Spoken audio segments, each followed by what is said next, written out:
द्वितीय थेसलोनिक्य एक पर्व। पाउल, सिलवान और तिमोथी आम्भमानक पिता ईश्वर और प्रभु यीशु ख्रीष्टंकଠାରେ थिबा थेसलोनिक्य मंडली निकटकु पत्र लेखुअछंती। पिता ईश्वर और प्रभु यीशु ख्रीष्टंकଠାରୁ अनुग्रह और शांति तुममानक प्रति हेउ।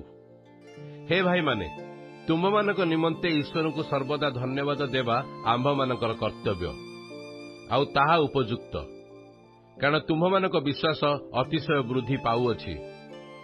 पुणी परस्पर प्रति तुममानक प्रत्येकर प्रेम बढ़ुअछि, एपरिकी तुमे माने जेउ समस्त ताड़ना और क्लेश भोग करुअछ, सेथि मध्यरे तुममानकर धैर्य और विश्वास निमंते आम्भे माने निजे ईश्वरक मंडली समूहरे तुममानक विषय दर्प करिथाउ।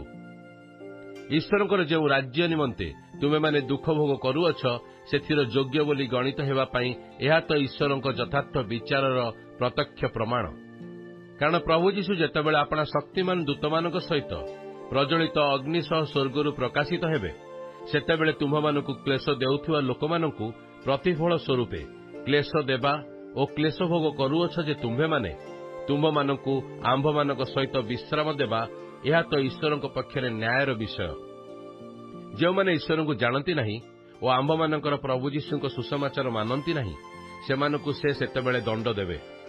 अर्थात जेउ दिन से आपणा साधुमानक द्वारा गौरवान्वित हेबाकू और विश्वास करिथिबा लोक समस्तक द्वारा चमत्कारर दृश्य स्वरूप हेबाकू आसीबे, कारण तुम्भमानक निकटरे आम्भमानकर साक्ष्य तुमे माने विश्वास करिअछ।